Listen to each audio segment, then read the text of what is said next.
Osio Halito. It is Christina or RJXITips.com. Gulana Gigagi Tawodi Tivdatsi She. Today we are going to be discussing the Great Mother. All right, the Great Mother and her children. In this aspect, the Great Mother and her twins. You always hear the story about the Great Mother and her child, or the Great Mother and her son during December. All right, when they say it is Christ Mass, KRST, or Christ Mass. All right, when the Christ was born, the Savior, the Messiah figure, character of the world was born. All right, and it is just talking about what happens in the cosmos is mirrored here on the earth realm. All right, so in ancient writings, pictures, codices, hieroglyphs, they have a lot of symbols that mean a lot of different things. All right, they have symbols, they have allegorical stories, they have myths, they have literature, they have poetry. All right, and it goes back to the Great Mother. All right, the Great Mother, the creatress of the universe.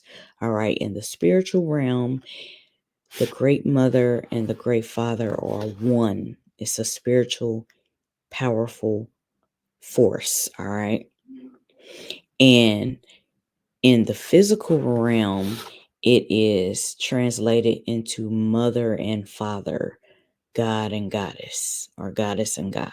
All right, creatress and creator. All right. So this is we're going to go over some things from the Americas, all right? From our indigenous ancestors in the Americas. All right. Now, this is coming from teachings of the Xi, the She, the Tamoankin, who we know as the misnomer, the Olmecs. All right. They pass down this information. All right.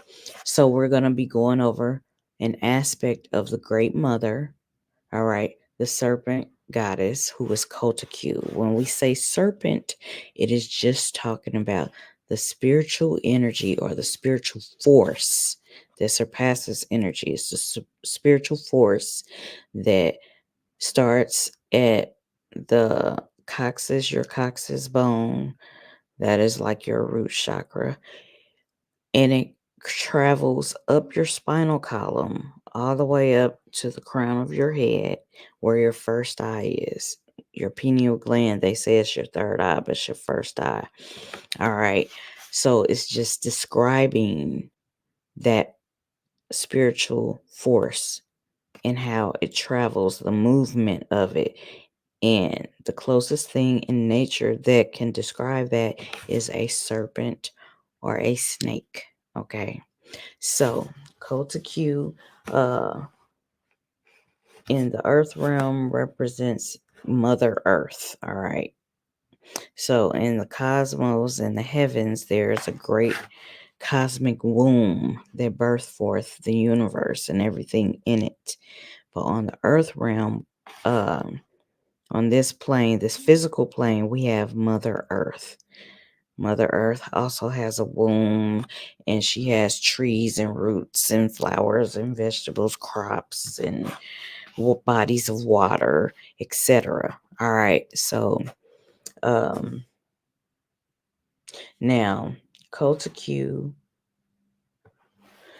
All right, Coatlicue is the Mesoamerican aspect. Okay, so you can compare Coatlicue to in Louisiana Creole and Haitian Creole, we have Aiyda and Dambala.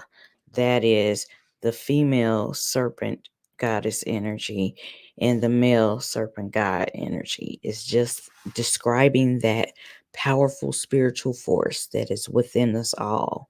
It's the spark uh, of life. It's basically your spiritual battery. All right. So, in Mexico, when you had all these like the Spanish Moors and the other invaders that came, they actually brought in Catholicism later. And when they brought that in, they covered up the teachings in like the codices and the statues, the monuments, so to speak, of Coatlicue. All right. So before you had the Virgin of Guadalupe, before you had the Virgin Mary, you had in this aspect you had Coatlicue. All right. Now, what they did was in a lot of places on all 7 continents, all right, the original dark-skinned people, the melanated Aboriginal people had their spirituality and culture already set up. But when basically the parasites, the virus, the invaders came, they brought with them their ideologies. And so in this aspect relating to Coatlicue, the invaders came in and they built a big church, La Villa de Guadalupe. They built that on top of the temple of Coatlicue. So if you find a prominent church or temple or mosque, if you ever get to make it in the basement, below the basement is a sacred temple. It's a sacred pyramid. It's a sacred mound. It's a sacred space underneath, because the invaders came and they built things on top of our ancient ancestors' spiritual sites. All right. This is how basically they usurped our stuff, and this is why it holds power, because basically they plugged into that battery, that spiritual battery, so to speak. And so there was a temple of Coatlicue. All right. Now the hill that the La Villa de Guadalupe is on is called Cerro del Tepeyac. All right. This is where the temple of Coatlicue is located. All right. And so just like we have the NegroMaDonna. All right, the dark-skinned Madonna. They call her a misnomer, the BlackMaDonna. All right, you'll see shrines of the BlackMaDonna, especially also in places like Ethiopia, Axum. Here in the Americas, you have some shrines of the Negra Madonna. All right. And you also have places that have the Virgin Guadalupe. All right. So in previous videos, I did show you pictures of the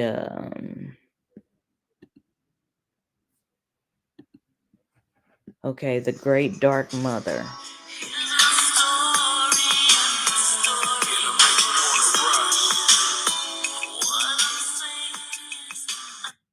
All right, the Great Dark Mother. All right. And I'm just going to give you a visual so you'll know what I am speaking about. The Great Dark Mother.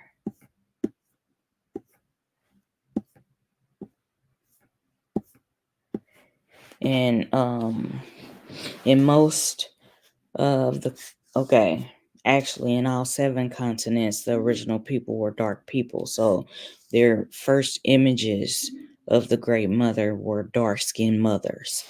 And I do have a visual for that. Just a second. I'm going to show that briefly, and we're going to get into this book. This book I'm coming from is The Return of the Serpents of Wisdom. All right. But I'm going to give you a visual of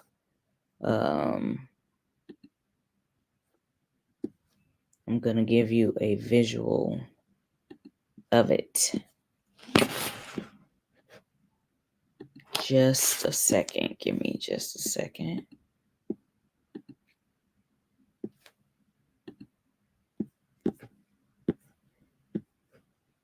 Show you some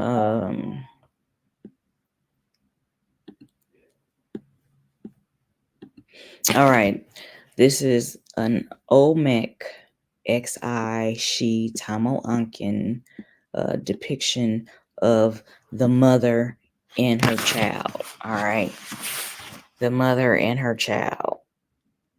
All right, this is a dark-skinned indigenous, a dark Indian and her child.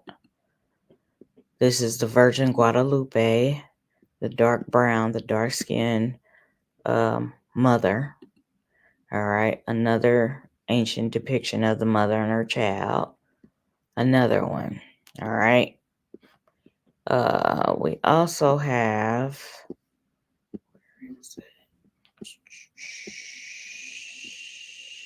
Okay, so in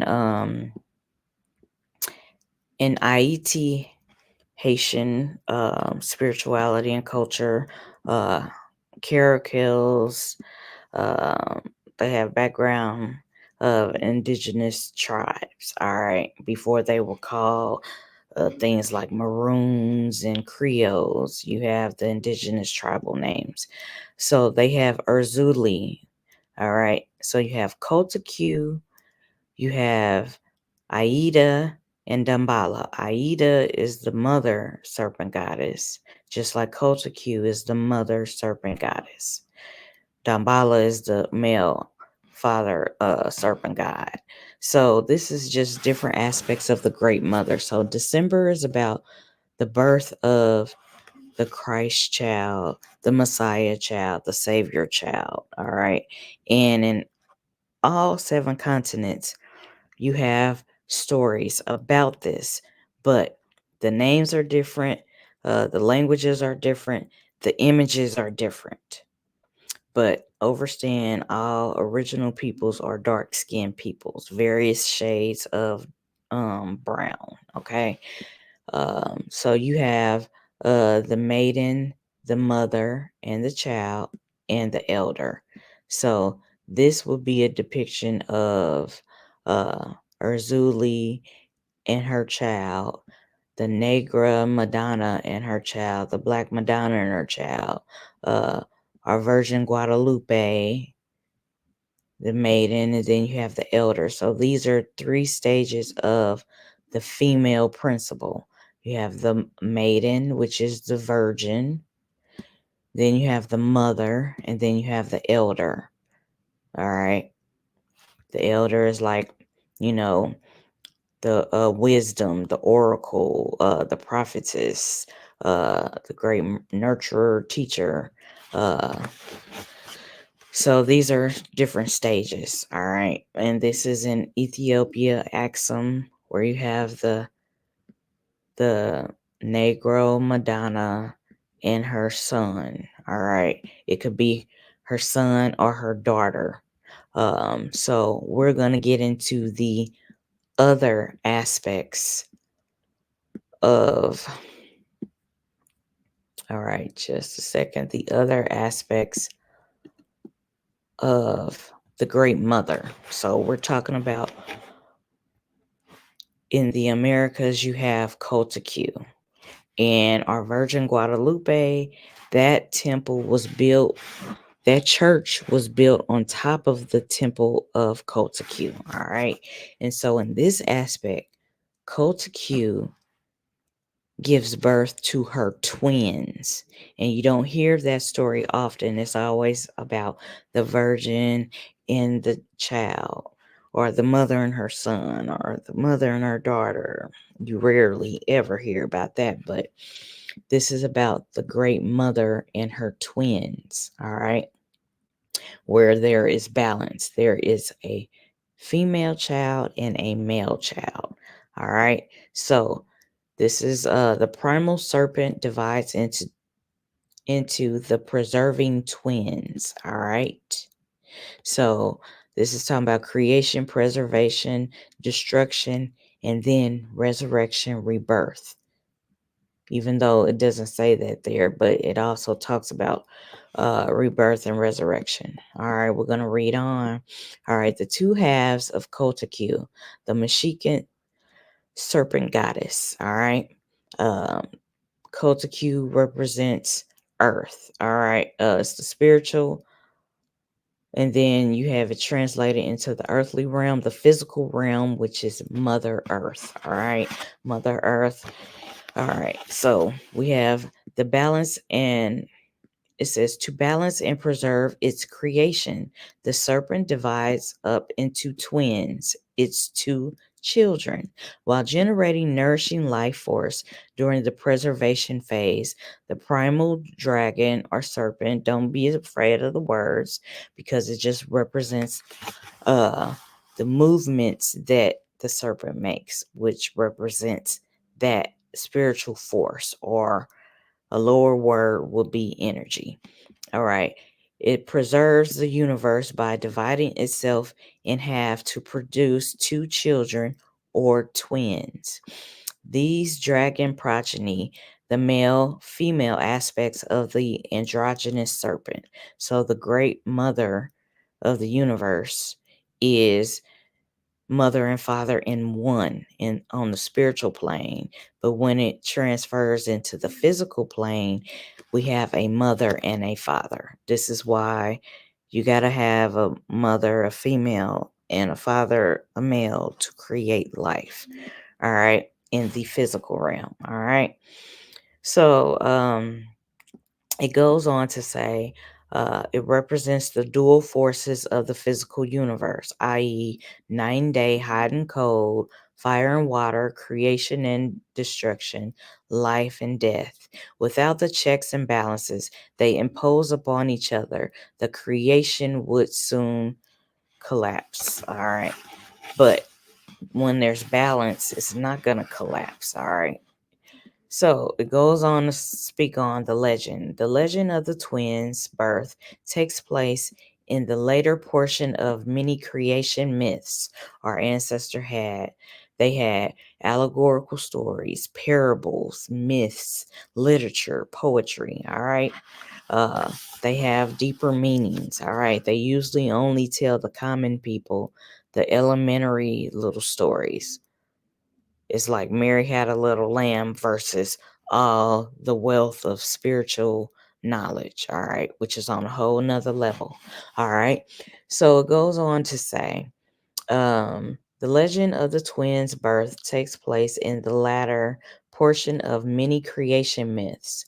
The legend of the twins' birth can be found in the later portion of most creation myths or within allegories, which recount the beginning of the preservation phase. The manifestations assumed by the twins in these legends include the twin serpents, a serpent and a bull, a serpent and an eagle, a divine human couple, or twin brothers. All right. Or also fraternal twins. It will be a female and a male, to be correct. All right. The twins can often be found in these legends, in perhaps their oldest manifestation, that of twin serpents. All right. You see this picture. All right. The two principles of Persia symbolized by the serpents contending for the mundane egg. All right, this is the twin Persian serpents from Indian antiquities. All right, they go over different aspects. Remember, all 7 continents, the original peoples, they had many stories that were passed down. All right. And then you have the invaders that had came and usurped it and added their own twists and turns to it. Basically a labyrinth. All right. So we're going to go over this. All right. The twins can often be found in these legends, and perhaps um, their oldest manifestation, that of twin serpents. All right. In some creation myths, the twins are depicted as what they truly are: two serpents or twin divisions of the primal dragon, um, just meaning the primal source of all things. All right. Um, and later, in some aspects, the dragon is gonna have a negative meaning, but in this aspect, in the beginning, you have the good aspect. All right. Among the Nuatos of Central America, the serpent twins are clearly evident as the serpent pair inhabiting the singular body of the creatures, Coatlicue. All right. Within the Hebrew tradition, they were represented as the twin cherubs that are guarding the Ark of the Covenant. All right, according to the Jewish historian Josephus, he wrote a lot of stories, okay, parables, all right, and historicalized them. But okay, the Hebrew cherubs originally possessed a dragon-like appearance. In the Mediterranean countries, two popular manifestations of the serpent twins were Keberar and Dioscuri twins, sons of Vulcan, the fire serpent, and Zeus in his manifestation of the primal serpent. In addition, manifestations of the twin serpents in Greece and Agathodamon and Agathotyche, the twin offspring of Agathodamon, the primal serpent. The Sumerians represented the serpent twins as two intertwined serpents comprising the symbol of Nengish Zeta. Nengish Zeta was a manifestation of Tammuz, the serpent who emanated from the heaven god Anu. All right, you can look up stories about Anu and you can look up stories about Tammuz. All right, these stories come before the Jesus story. All right. Um, also, we will go to this. There's another aspect of the serpent goddess energy, which are presented in the Pythoness, the different oracles and prophetess in the ancient world. All right. The oracles of Delphi, the Sibyls, the Lulus. One of their symbols were the serpents, the snakes, because it represented this spiritual energy. All right. Moving within them so that they had a connection to the spirit and they could give you spiritual wisdom and predict things. They were like a mediator between the spirit and the common man and woman, the common people. All right, because the higher teachings were taught to certain people. All right. So, okay, going on to read. All right, you can research Anu. Anu you have Enlil and Enki. They will kind of be like aspects of twin brothers, but in a correct form of the twins, it would always be a female and a male twin to represent the whole thing correctly. All right.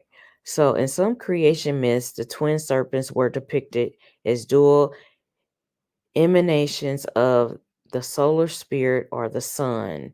Together, they are the one serpent goddess. All right. So, it's kind of like gods and earths, or the earth and the sun. All right. Mother Earth and her son. They play around with the words, but it just means the great mother and her children, or in the spiritual sense, the great mother father that is one in the spiritual realm, but in the physical realm, it's a mother and a father and their twins, their children. All right. Okay, so in Persian, all right, in Persian, iconography, excuse me, the twin serpent gods, Ahriman, and Orzamand were twin progeny of solar spirit Ahura Mazda. All right, you will also hear about Ahura Mazda in Zoroastrianism.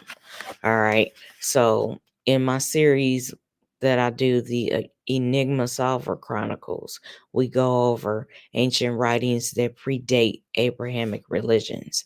And so before you have Abrahamic religions, you will see Zoroastrianism. So if you want to trace things back to the origins before Abrahamic religions, you can look into Zoroastrianism. And this is like pre Islamic, pre Judaic, pre Christianity. All right. And you will see where a lot of things came from. And then you want to not stop there, but keep going back to ancient writings, like the oldest ancient writings as you can go back to. And the oldest organized religion is Hinduism. All right. But there were spiritual systems in place before Hinduism, which are from the original peoples, or they call them, i.e., Aboriginal peoples of all 7 continents. They had oral tradition stories, and they had spiritual knowledge on a whole nother level. All right, but reading on, I did recommend Zoroastrianism just to see where Ahura Mazda comes from. Also, in Chinese symbology, the serpent twins were superimposed over the solar spiritual disk as a part of the famous the Tao symbol.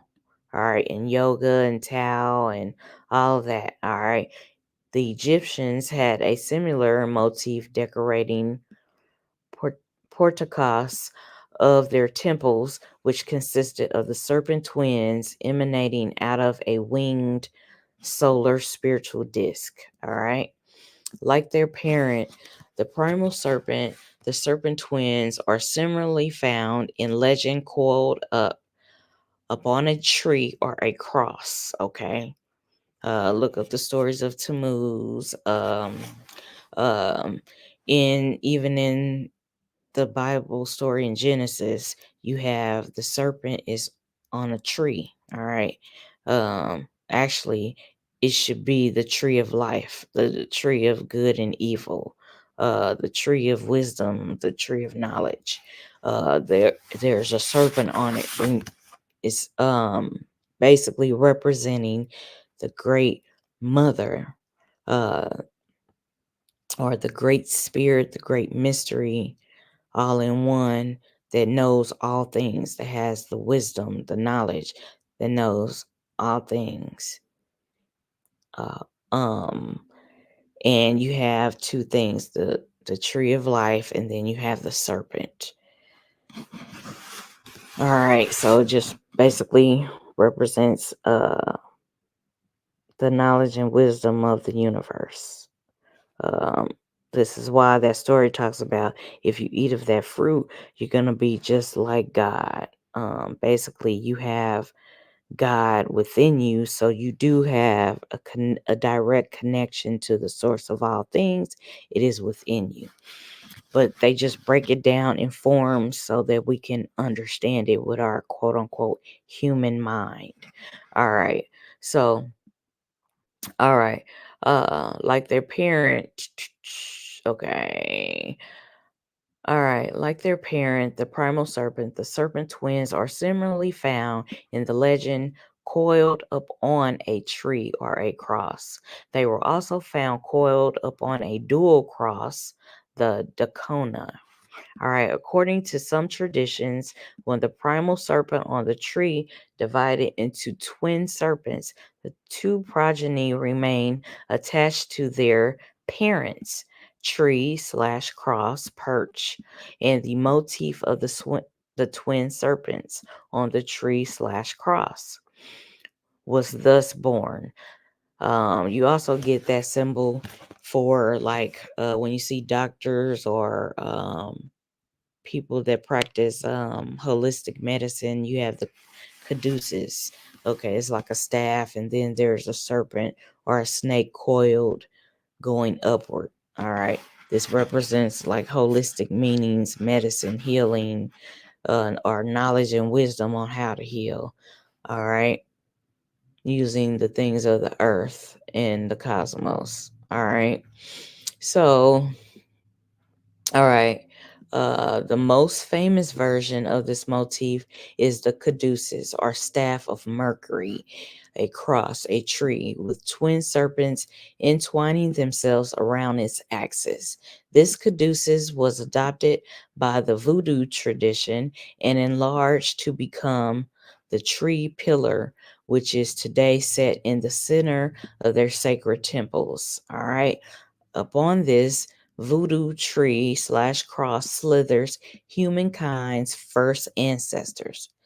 You would have Damballa, which is the male, the solar serpent, and Aiyda Wedo, the female, the lunar serpent. So, in some cultures, you have, okay, the sun and the moon, or uh, the earth and the moon, because the moon can be a representation of the egg. The earth is the mother, and then you have the egg for the moon.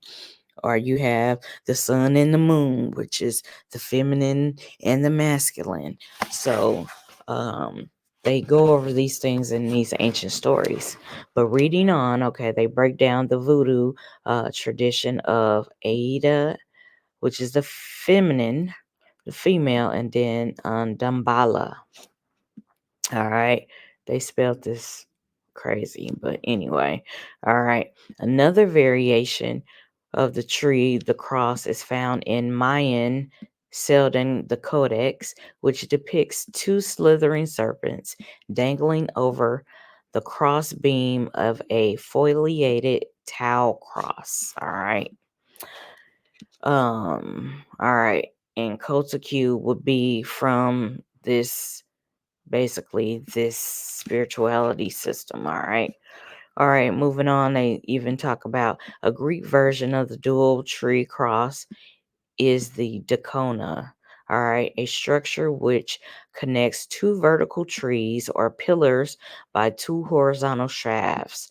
The Dacona was a favorite perch of the Dioscuri serpents, who could often be found dangling from its cross beams or spiraling up or down its pillars.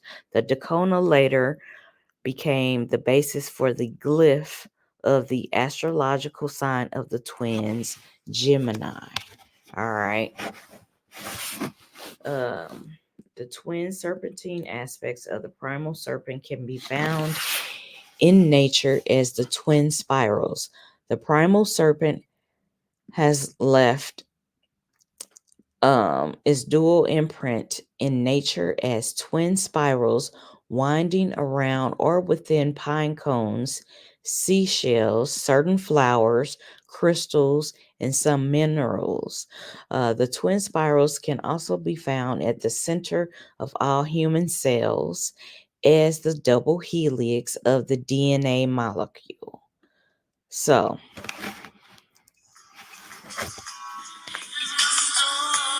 excuse me. So,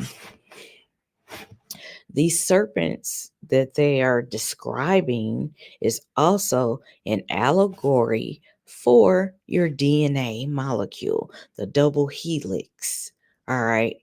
And it's going in a formation that looks like the motion that a snake does, or the movement that a snake or serpent does. It goes in a spiral, or it coils in a spiral. So this is talking about your DNA. And your DNA actually has a powerful spiritual force to it. It's not just science. All right. This is spiritual, where our ancestors, they actually coupled spiritual the spiritual forces with science. Okay. You can't just say that they are the same thing, but they complement each other. The spiritual force is above, and then you have science, which is right underneath that. All right. And then you have things played out in the earthly physical realm. Okay.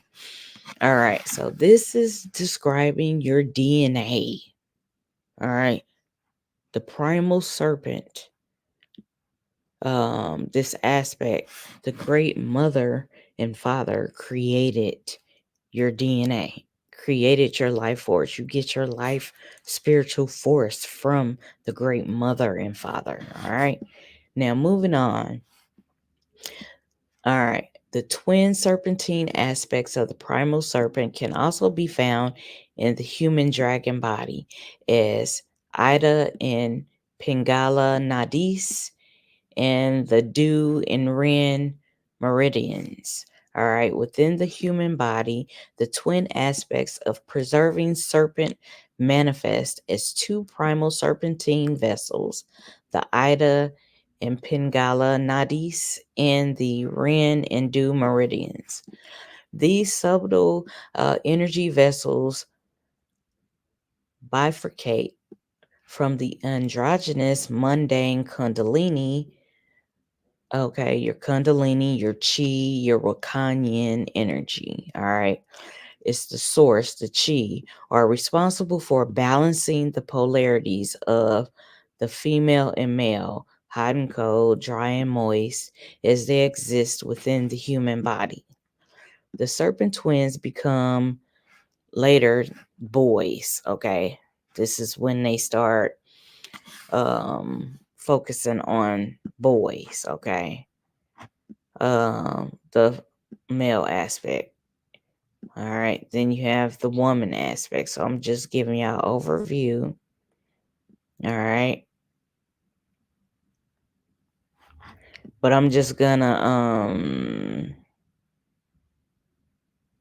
give you an overview really quick, and y'all can get this book because I have this book, and I have shared some things from this book on my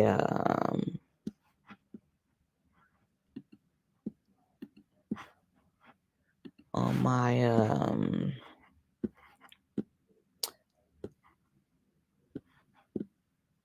on my social media. All right. Okay, like the Olmec serpent people. All right. Let's make this bigger. And this page is actually in this book. But I done highlighted stuff, but I uploaded these pictures. Okay. And this is talking about the Olmec serpent people with the serpent / jaguar theme. All right. This is a spiritual system that basically called to me. It's really my birthright to speak on it, but we're gonna go back to this book where I could show y'all. All right, this is from my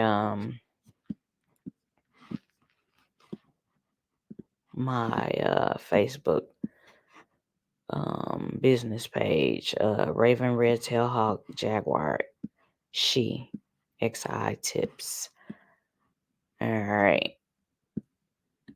So let's go to the other tab. We're going back to the book.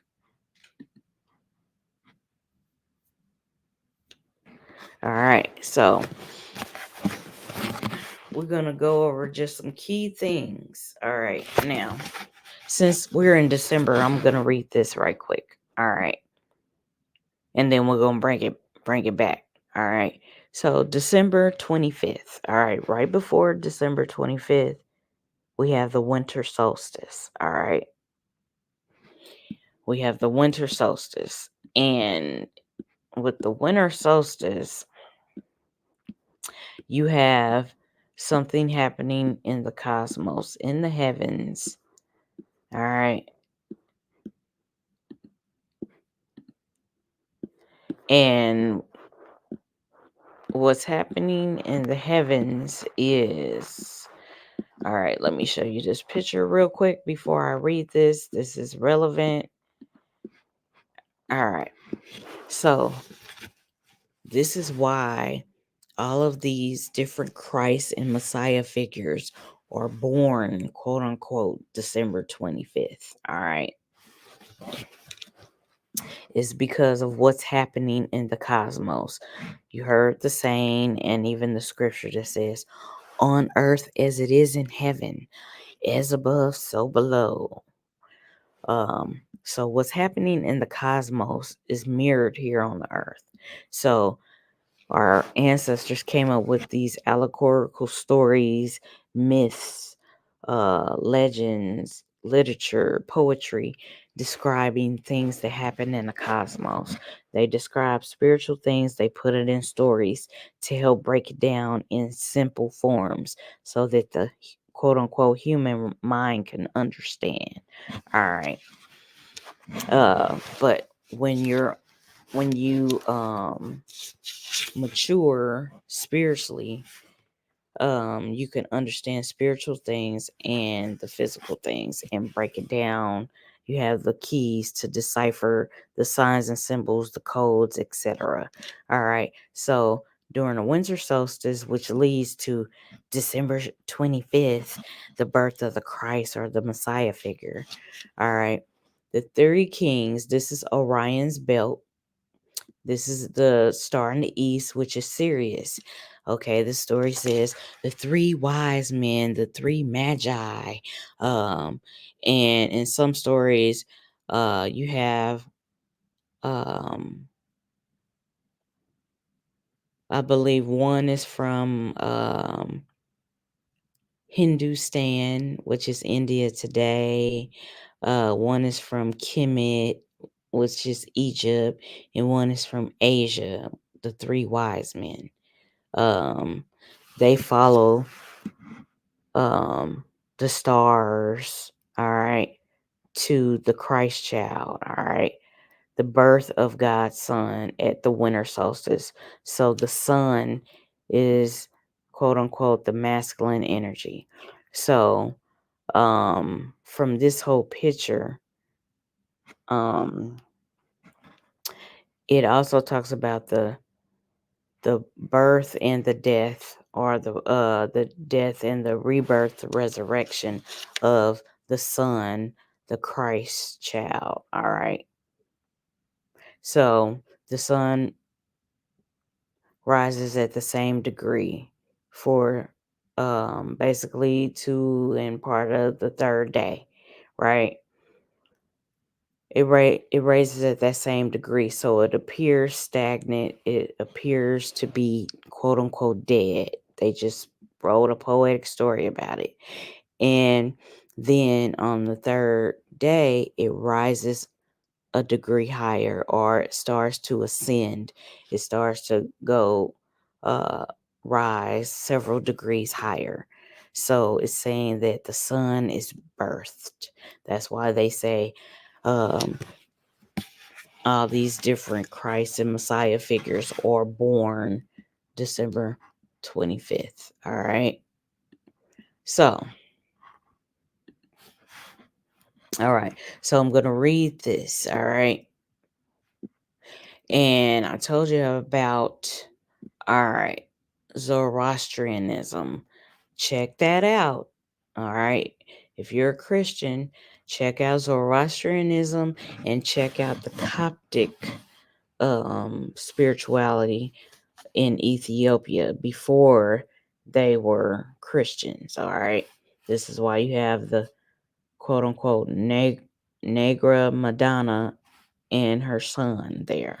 All right, or the misnomer, the BlackMaDonna and her son. All right. Check out those stories. All right. So it says, all right. Twins can also be the Jesus Christ character and Satan or the devil. You have the good twin and the evil twin. All right. This is when it started going into twin boys. Because at first, when I was reading this, you see how it was female and male, fraternal twins, a female and a male. That's when it was balanced. And then you have then it started going to twin boys. All right. And taking it in a whole nother direction. All right. So we're going to go here. I'm just going to read this real quick. Okay. All right. The twin boys become the lords of light and darkness. All right. In order to preserve the earth, the twin boys migrated to the planet's north and south poles. All right. Y'all see this? All right. After stationing their opposing polarities there, they were able to balance the world's grid. All right. According to Legends of the Hopi, so look at Legends of the Hopi and the Dogon because they're on different parts of the world, but they have a lot of the same spiritual knowledge and wisdom. So check that out. All right. Just a side note. All right. So, according to the Legends of the Hopi, at the end of the creation process, the tribe's version of the twin boys, Papangahoya and Polangahoya, were instructed by their mother, the spider woman, all right, the Hopi version of the dragon goddess, all right. Now, this book that I'm coming from, it talks about all 7 continents and their original spirituality systems and how we got to where we are today. It breaks that shit down. So this is a good book reference. All right. Okay. So, all right. The spider woman, who is the Hopi version of the dragon or the serpent goddess, to migrate to the north and south poles and stabilize the earth's grid. All right. So having basically a male and a female will truly stabilize Earth's grid, all right, with their opposing polarities, all right. All right. Uh Pokan Goya was further instructed to keep the earth in stable form of solidness, while Polangao Hoya was giving the command to keep the air in a gentle, ordered movement. All right. The pressure of the universe. The twin boys also made their homes at the opposing ends of the cosmic tree cross. All right. According to some legends, besides stationing themselves at the Earth's poles, the twin boys also migrated to opposite ends of the cosmic tree, the bridge which unites all levels of the cosmos, and thus were able to keep the universe in balance. One twin ascended to the top of the cosmic tree and chose the heavenly regions of the infinite spirit as its permanent home. He, like the heavenly eagle, which sits upon the upper branches of the mythical tree cross, subsequently acquired the infinite and immortal nature. And so you see they play with the gender roles in this. They went from the balance of female and male, then they went to male and male. But in essence, it's talking about light and dark. All right. Meanwhile, the other twin descended. So basically, in this aspect, I'm doing a side note right now. The earth is the middle plane, but below the earth is the descendant part that they talk about, which is the underworld. And above the earth is the spiritual realm when they talk about ascending. All right. So you have the spiritual and then you have the underworld. The earth is in the middle. It's the middle plane. All right. Where you can tap into either or. So, all right, let's go on to read. Okay, so one chose the spiritual and one chose the other aspect. All right. Um okay. And it gives a visual. The heavenly eagle, which sits upon the upper branches of the mythical tree slash cross, subsequently acquired an infinite and immortal nature. Meanwhile, the other twin descended to the base in the roots of the cosmic tree. All right. The regions of the ephemeral material forms. Okay, so the physical and the spiritual. All right.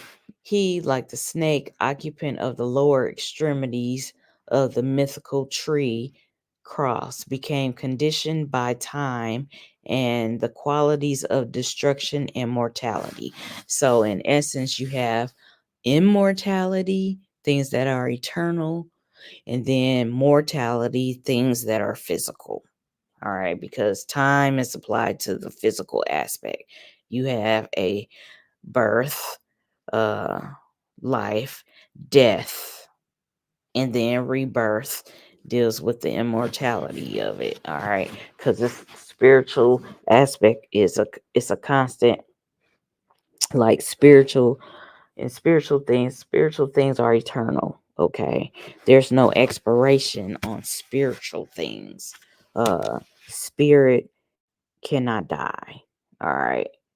And then the lower um analogy that they try to give of spirit is energy. Energy cannot die. But the spiritual force basically surpasses what people call energy. All right, that's just a side note. All right, so it goes on to say the two realms and opposing natures of the twin boys were woven into the classic myth of Dioscuri, the true home of one twin, the immortal Pollux, and the son of Leda and Zeus. All right, the heavenly realms of the universe. All right. By contrast, the true home of the mortal Castor, the son of Leda, and the mortal aspects of Zeus, known as Tendaris, was Earth. Okay, so you have Earth and then you have the heavenly realm, the spiritual realm. All right. So the spiritual and the physical. All right. So they just basically tell you in different spirituality systems who the characters are that represent the spiritual realm and the physical realm, the earthly realm. All right. Or in some cases, they include the under realm, the underworld, which is below the roots, below the earth, basically. All right. So let's look at this because it moves into the Jesus character. All right. All right. The heavenly twin boy became fully endowed with the spiritual qualities of creativity and benev- beneficence. Okay, I was about to say benevolent, but beneficence. All right. And referred to as Lord of Light. By contrast, the earthly or material twin boy is was endowed with an evil and destructive disposition and known as the Lord of Darkness. So this is where you get uh the evil twin brother and the good twin brother. All right. There's a evil side, a dark side, and then you have a light side, which is the good side. All right. This also transfers into basically within the human being, we have a spiritual self and we have a physical self. The physical self can be a depiction of your human side that makes quote unquote mistakes, but your spiritual side is a visible image of the great spirit, the creatress, creator of the universe, which is the perfect side. Okay. The light and the dark. Everybody has that angel and devil quote unquote. They always have that battle. Um and it doesn't necessarily have to be about a battle if you have the concept of balance. All right, it's a time for good and it's a time for bad. All right, you just have to decipher the times, decipher the signs and the symbols, and when it's time to be either or a little bit of both. Okay, so it's about mastering it, and that's when you get to ascension, mastering your spiritual in your physical body, or your light body in your dark body. It's just about mastering it, becoming an ascended master. All right, so you have the Jesus and the or the Christ and the Satan character. All right, the Heru or the hero, and the enemy or the villain. All right. So this is where you see the gist of it. This is where they get these stories from. It's just describing spiritual and physical things. All right. In all these allegorical stories. All right. Um The Heavenly Twin, okay, is this okay? I believe I read that. Okay, no, I didn't. All right. The Heavenly Twin fully assimilated the creative and the benefit beneficent qualities associated with the upper spiritual realms. He accompanied and became known as the Lord of Light. He acquired the beautiful features normally associated with spiritual purity. That's just like they say the angels and the demons. All right. All right. Meanwhile, the earthly or material, the twin assimilated the destructive and evil qualities associated with the dense and dark realms of the universe and became known as the Lord of Darkness. The physical features of the Dark Lord became correspondingly gruesome and frightening. Okay, and then they gradually get to the stories of now. The twin boys evolved into Mithra, which is another Jesus character. Tammuz is one. Krishna is one. Uh, it's a lot of different Christ characters, and it goes back to Heru, Horus. All right. Just in all of these stories, you got to find out who's the good character and who's the evil character, and which of the characters have balance, and you just gotta decipher it. All right, translate it, break the code, crack the code, be the enigma solver. All right, and that's what we doing. We are solving the enigma of these ancient stories, allegorical stories, parables, literature, poetry, all of that. All right, so. All right, the twin boys evolved into Mithra slash Jesus and the devil. All right, once the Lord of Light had assimilated all the divine qualities of male principle, he became one with his Father in heaven. Okay, so on the flip side, that would be true for a female. Once the female has assimilated all the divine qualities of the female principle, um, she becomes one with her mother in heaven. All right. Okay. So thereafter, a pure manifestation of spirit and the only begotten Son or daughter of God or goddess or creator or creatress. All right. All right. Eventually, it was determined that the heavenly twins was the only son. Okay. So you see how these stories have evolved or got broken down to this. All right. It started out with the great mother and father as one in the spiritual realm that birthed forth everything in the universe. And then in the physical realm, that the source is broken up into two aspects: the female, the mother, creatress, and then the male, the father, the creator. All right. And then they had a set of twins. All right. And then the stories break it down to twin boys.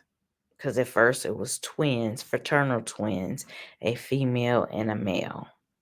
And then it was broken down to mean two boy twins. One was good and one was evil. One was light, one was dark. And then they just took the twin aspect, the duality aspect alone, and they focused on just one. But the other one is still there, because even in the Jesus story, Satan, the devil, is there also. So you still have the light and the dark whole example going on in this story. All right. So it talks about it it broke down into only one, which is the only begotten Son of God, which this concept came later, but I'm just trying to show y'all where it started at and then how we got here to this point. All right. Eventually, it was determined that the heavenly twins was the only son of God, and the twin brothers were not siblings, but elements of eternally separate principles. All right. Meaning like Satan and or the devil and Jesus. All right. Saying that they not siblings, that they two sides of the spectrum. All right. All right. Their absolute duality was propagated within certain religions. Their absolute duality was propagated within certain religions. All right. Such as Zoroastrianism. All right. The Zoroastrianism faith of ancient Persia. The theologians of this religion were instrumental in the evolution of Splinter Mania and Angra Mania, the twin sons of the androgynous spirit. When they say androgynous spirit, that is closest is what they can describe of what the source of all things is. The source of all things is female, the mother, and the male, the father, all in one on the spiritual realm. All right. And then in the physical realm, it is the mother and the father. They break it down into female and male principles, or in light and dark, or and then good and then evil. And then they promote balance. What is balance? That's what you have to obtain in your life to become an ascended master. All right. So this twin sons of the androgynous spirit into a righteous Orsmond, prince of the heavens, and the diabolical Iraman, king of the underworld. All right, so this is like the precursor to the Jesus and the Satan, or the Jesus and the devil story. All right, I just want y'all to see not the progression of these stories, but the digression of the stories. Okay. Now, okay, eventually Splinter Mania as Orsmoon became so completely identified with his father in heaven that he was even referred to by his father's name, Ahura Mazda. All right. At the same time, Angra Mania as Ahriman became a permanent resident of the netherworlds, and any previous connection to his brother Orsmond and the spirit of Heru Mazda was forgotten. In the end, Spentamania and Angramania as Orsmond and Ahriman represented two absolute and eternally separate principles. All right. And then they talk about, I'm going to read this part because it talks about December 25th. All right. When the Persians conquered Mesopotamia, they brought their dualistic religion with them. In Babylonia, the Persian faith blended with the ancient religion of the Middle East to produce the cult of Mithraism. Okay. Mithraism predates Jesus and Catholicism and all that. Okay. Just so y'all know. So research this. All right. And this is a good book source. And even in the back of this book, the author gives book sources. All right. So, all right. Now, all right. Okay. So when the Persians conquered Mesopotamia, they blended, all right, they blended their spirituality systems. And thus, what was born? The cult of Mithraism. All right, this was before the cult of Jesus Christ and the Catholic Church. All right. Okay, according to the theology which then emerged from the synthesized faith, the only son of Ahura Mazda, Mithra, a version of the classical twin sun, was sent to Earth to rid the world of Ahriman. All right, to rid the Earth of this evil or bad energy, right? All right. All right. To rid the world of Ahriman and his army of demons. The savior Mithra was born on December 25th. Who else was born on December 25th?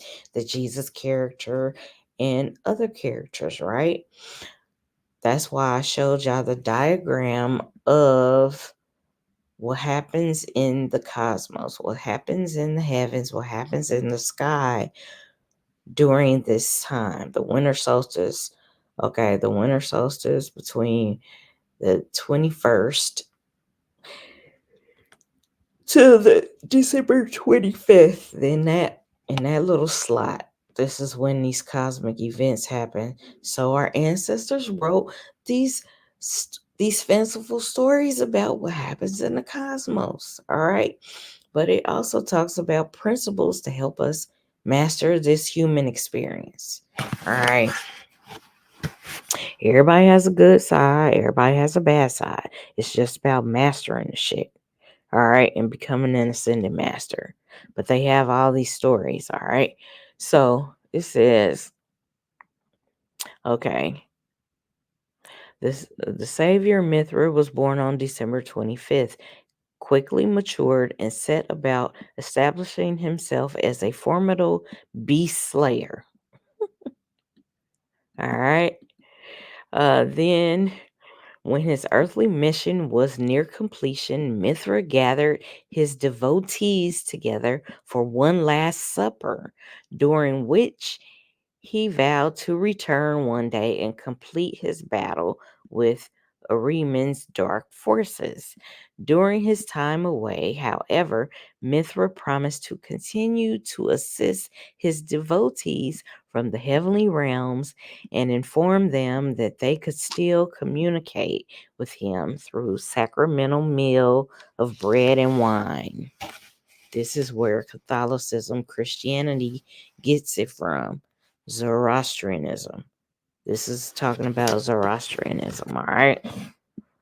And the god of Zoroastrianism is Ahura Mazda, and the two opposing principles, or the two brothers, are this Spenta mania and Angra mania. All right, the good brother and the evil brother. All right, one promotes ascension and one promotes digression. Okay. All right. So it goes on to say the absolute duality of the twins influenced the development of the Christian legend of Jesus Christ and the devil. Y'all can pause it. All right. Uh Screenshot that, all of that. You can do that. All right. All right. So now they show you how we started at the serpent goddess, Coatlicue. This is where we started. And it talks about Aiyda, Wedo, which would be a serpent goddess. All right. In all 7 continents, they always started out with the feminine principle of the serpent goddess energy, which is the mother has the womb that bursts forth life, creation, the creatress. All right. So we started there, and you see how we got down. It went from the mother having twins, a female and a male twin, okay, fraternal twins, and then it went to her just having twin boys, and then it went to her just having one son, and then the opposing is, the evil, the lesser. All right. So, all right. It says the absolute duality propagated within the synthesized Persian Babylonian cult of Mithra, which helped influence the development of the famous Christian legend of Christ and the devil. Christ, just like Mithra, was born on December 25th as the only begotten Son of God. He came to earth to battle the king of demons, the devil, or Satan, Hasatan, the adversary, who was a Judeo-Christian version of Ahriman, all right, Christ. Also departed after the Last Supper, during which he pledged his return. His projected return in the book of Revelation as celestial knight upon the radiant white stallion is verbatim description of Ormuzd, Mithra's return to Earth during the planet's later days. All right, they go on to talk about the legendary story of Jesus Christ, and the devil incorporates the ancient symbolism of the Lord of Light and the timeless motifs associated with the Lord of Darkness. According to his legend, Jesus Christ was associated with the dove, the symbol of the Pleiades. In other stories, one of the Messiah figures was represented by the eagle. It's different in different parts of the world. In the Americas, you got the thunderbird from the thunder beings. All right, you got the thunderbird, the condor. In the Andean, you have the eagle. In the Americas also, in other parts of the world. Some stories talk about the red-tailed hawk, or the hawk. You have the hawk is the red-tailed hawk is the physical depiction of the thunderbird in the earth realm, or it's also just the falcon is the hero, the symbol of Heru, the KRST in ancient Egypt. So these are things that came before the Jesus character and the dove. This is like a baby story, a new story, when all the other stories are more ancient. All right. Okay, so it's saying that Jesus Christ was associated with the dove, the symbol of the Pleiades, and he took a virgin birth, both of which are ancient motifs associated with the Lord of Light and his power of creativity. All right, the myth of the Christian devil was fabricated out of the legends of numerous Dark Lord figures, which had existed in the ancient world leading up to the time of Christianity. The personality of the devil and his underworld abode was borrowed partly from the Persian Dark Lord Ahriman, who helped supply the devil with his later nickname, Old Henry. The devil's fiery, destructive nature, as well as his red color and his name, Satan, were influenced both by the Dark Lord Set in ancient Egyptian Kemet, all right, or Sat, the red colored deity of the scorching Egyptian desert, as well as Azazel, the red hued dark lord of the Palestinian desert, eventually through the Egyptian goat of Mendes, a manifestation of Pan and Azazel, whose sacred animals were the goat. This animal became associated with the Dark Lord. Okay, another book in the Bible, which is the book of Daniel, it breaks down some animals. All right. And a lot of ancient stories on all 7 continents, they talk about all these different animals. Well, all these different animals or creatures, they represent something good or bad, or something that is balanced. They represent something. They represent a lot of things. You just have to have the code. You have to have the key, rather, to crack the code of the enigma and solve it. Okay. So they just, they play around with the gender roles, but it's always in the ancient ones, in the writings of the ancients, the pictures and drawings, codexes, paintings, carvings, statues, they always had a female and a male. It was always complementary in that aspect. All right. So you would have good, balanced, and bad. All right. So they play around with these and they give them different names. All right. So, all right. So this is talking about, okay. All right. The stories. All right. Let me read this because, okay. One of the most common books that is out there today is the Bible. All right. Now, you have to understand that it borrows from these ancient writings, and I kind of went over some of the things that it got from the ancient writings. Excuse me. So, in essence, it is like a movie script that is basically there are characters in place that are basically playing the scenes out. All right. And then one of the scenes is the destruction, Armageddon, so to speak. This is the revelation of it. At the top, it talks about creation, preservation, and destruction. So this is when we get to Armageddon and all of that, that's talking about the destruction of it. But remember, it also talks about it being a new earth, a new heaven, a new earth that comes after this. All right.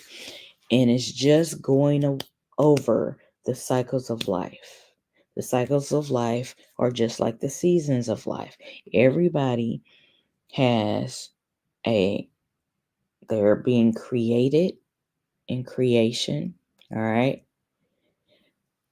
They have a life That's preservation. And then they have a death. That's destruction. And then because the spirit cannot die, the spirit is eternal, there is the resurrection, the eternal aspect of it. They try to describe it as rebirth, resurrection.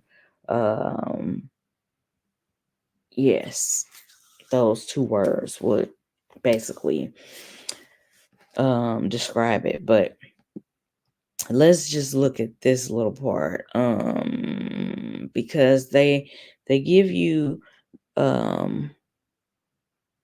other aspects. Okay, let's look at the character of the devil. The devil evolved from the fire serpent Vulcan. All right, the myth of the devil and his fiery underworld kingdom began at Vulcan. Okay, the androgynous fire serpent. All right, and they talk about this. All right, the legend of the devil who resides in the fiery underworld kingdom of hell. This is a mythological place. Okay, it began with Vulcan. Can is universal. It can also mean serpent. All right. An ancient fire god whose name means whirling serpent or fire serpent. According to the information gathered by archaeologist and anthropologist L. Taylor Hansen from Native American records, Vulcan was a fire serpent of the legendary continent of Atlantis. All right. Who lived within the bowels of the volcanoes. That's where you get this Lord Vulcan from. Okay. At the bottom of the volcanoes, the bowels of the volcanoes, as molten lava and explosive power. Okay. The androgynous Vulcan also moved under the earth as a beneficent life force. Okay. And I keep wanting to say benevolent. I stop when I get to that word. I keep wanting to say benevolent. But anyway, a life force which pushed up new seedlings each spring. All right. So it's a part of this whole even with the earth thing is creation of the earth, preservation of the earth, destruction of the earth, and then rebirth and resurrection of the earth. All right, this is what it describes. Okay, so it's kind of like breaking down a process, but they made up a story about the shit. Okay, now it's saying these new seedlings each spring. They come up each spring, but could be a deadly force of destruction if congested, thereby giving rise to cataclysmic earthquakes and violent volcano eruptions. Excuse me. To placate Vulcan and acquire some of its immense power, the Atlantean serpent clan occasionally worshiped the fire serpent as a red-colored trident wielding god. This ancient worship of the fire serpent can still be found observed today by descendants of the Atlantean serpent clan. The North American Mescalero Apaches and the Tuareg peoples of North Africa. So you have in the Americas, all right, the Mescalero Apaches, and then to the Tuareg peoples of North Africa. It says descendants of the Atlantean serpent clans reside among the Apaches and the Tuareg peoples of North Africa. So this kind of goes back to the Pangean era when you had Atlantis and Lemuria and Mu and all of this that you read about, but it's talking about the descendants of these Atlantean serpent clans reside in North America, where the Mescalero Apaches are, and in North Africa, where the Tuareg peoples are. All right. Now, okay, it says the volcano god.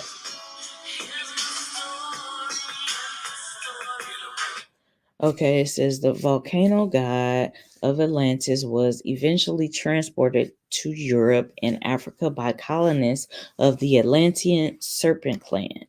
Okay, where it evolved into the Egyptian and Greek fire gods Ptah and Hesperus, as well as the dark goat of Mendes and the Greek underworld lord Pluto. From Greece, the subterranean fire god was adopted into the Roman pantheon as Vulcan. The smith god. All right, we're gonna have to do a part 2. Okay, because my computer is about to die. My laptop is about to die, but we're going to go into part 2. All right, we are. So, I thank y'all for tuning in. Part 2 coming soon. Ashayo, peace.